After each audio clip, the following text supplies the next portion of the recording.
Le domaine de Lascours, pour moi, ça évoque d'abord des rêves d'enfant, l'envie de créer quelque chose ici, l'envie de sauver un lieu qui disparaissait sous les ronces et sous le lierre. Et cette belle au bois dormant, nous avons voulu la réveiller au travers de l'art.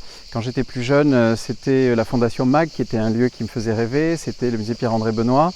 Et j'avais l'envie de travailler avec les artistes pour leur demander de concevoir des choses pour que dans ce lieu où tout avait disparu, où il n'y avait plus de statuaire, où il n'y avait plus d'éléments historiques à l'extérieur, de se dire qu'il était peut-être intéressant de demander à des artistes d'aujourd'hui d'imaginer une réponse à cette nature flamboyante qui nous entoure. Et dans le parc de Lascours, il y a deux atmosphères différentes. Il y a celle un petit peu plus sèche sur les hauteurs, celle de la vigne, et puis il y a en contrebas les bords du Gardon et cette végétation incroyable de palmiers, de bambous, une végétation complètement exotique liée au japonisme, à la mode du 19e siècle, qui s'est ajoutée sur un parc du 18e.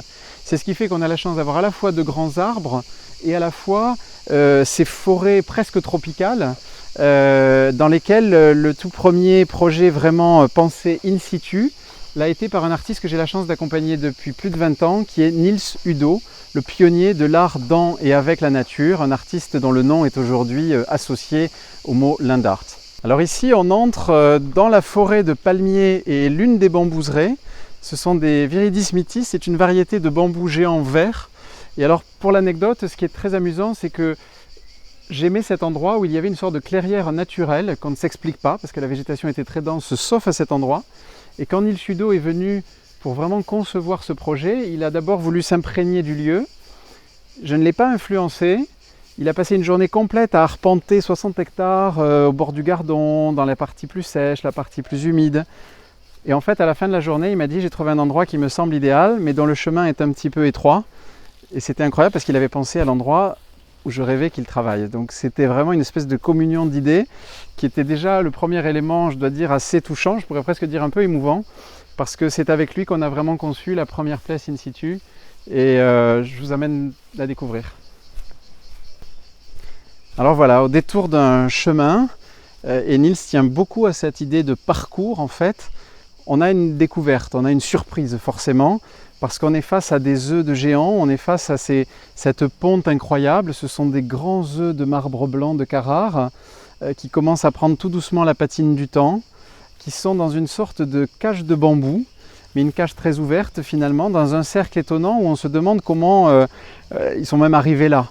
Et ce qui a plu à Nils, c'est l'idée de s'intégrer dans cette clairière, de préserver tous les palmiers qui étaient autour, de préserver aussi bien sûr ce cercle de noyer noir d'Amérique qui nous entoure et qui participait à une canopée toute particulière et une atmosphère en fait dans cet endroit. Et il tenait beaucoup à ce qu'on préserve le sol, à ce que chaque élément soit gardé. Il y a des petites buttes un peu surélevées parce qu'on ne voulait surtout pas toucher aux racines des arbres qui sont en dessous. Les œufs ils sont posés sur en fait une pierre volcanique noire que l'on trouve un tout petit peu plus haut du côté de l'Ardèche. La terre qui est autour, c'est du limon, c'est-à-dire cette riche terre alluvionnaire qu'on trouve sur les bords du Gardon, à quelques centaines de mètres d'ici. En fait, les bambous semblent sortir comme ça de cette masse de lierre, comme dans un nid un peu surnaturel, un peu surréaliste au fond, qui est une sorte d'apparition dans cette clairière. Nils Udo, ça a été vraiment un artiste pionnier du land art, c'est-à-dire que même si parfois ce terme est galvaudé à son esprit parce que il considère que d'autres ont travaillé avec des matériaux qui n'étaient pas toujours respectueux de la nature, lui a un travail qui était vraiment une démarche qui veut se glisser dans la nature. Si demain une tempête détruit les éléments retournent à la nature d'où ils sont issus. Rien ne vient polluer, rien ne vient s'ajouter. Il ne va jamais peindre, mais il va travailler avec des baies pour les écraser et obtenir une couleur, par exemple. Et ici, ce qui lui a plu, c'est cette espèce de simplicité, de sobriété, et qu'on ait ce sentiment un peu de magie, un peu de quelque chose qui nous dépasse.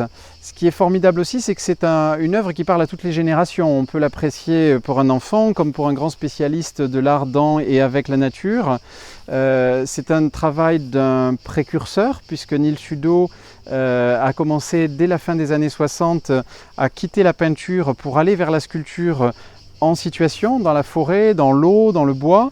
Il est en ça un des pionniers, même le pionnier en Europe, puisque c'est au même moment que quelques Américains comme le fameux Robert Smithson et sa spirale que beaucoup connaissent. Mais c'est par exemple 20 ans avant toute la génération des Andy Goldsworthy par exemple, qui fait un travail remarquable, mais bien après celui de Niels Udo. Et j'aime beaucoup l'idée que Niels est quelqu'un qui travaille toujours dans le futur. Il envisage toujours la pièce suivante, le projet d'après. C'est pas quelqu'un qui revient sur l'histoire, mais moi en tant que galeriste, auteur d'un certain nombre de catalogues, je suis obligé de me plonger dans l'histoire et de rappeler à quel point c'est un artiste pionnier. Il a 87 ans, il a toujours la même énergie et travailler avec lui depuis 20 ans, je peux vous dire que c'est un vrai bonheur.